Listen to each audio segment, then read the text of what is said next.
Took about 4 months to get on the transplant list while you slowly go downhill. And the catch is you have to be sick enough to qualify for the transplant, which means that in order to get better, you have to get sicker and almost get close to death before they'll let you have an organ, because they're always prioritized to go to the sickest people. So you have to be the sickest person to get an organ.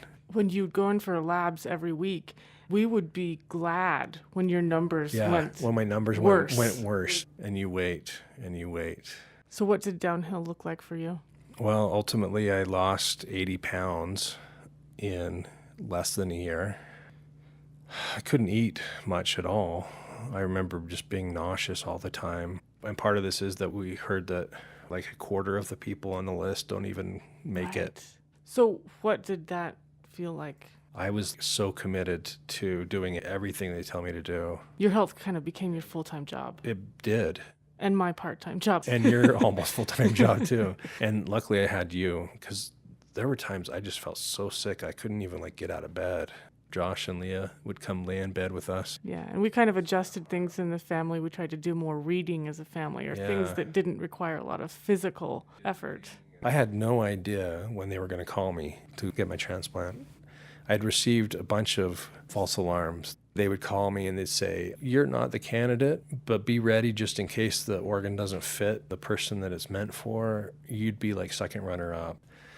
There were a couple of them where they had me check into the hospital and get all ready. And then they're like, "Sorry, I went to the other guy." Yeah. And then I'd go home and I'd be like, "Oh, Super I'm never going to disappointed. get it." And then the day that I received my transplant, the phone rang and it sounded like it was going to be another false alarm. And they said, "You're not the intended recipient for this organ, but the doctor's looking at the organ right now and he thinks it might be too big for the intended recipient. And you're the next one in line." So we waited. And she said, "We'll call you back if it goes to you." And all day we waited. It was like 9:30 that night. The phone rang and she said, "We're not sure it's going to you yet, but it might.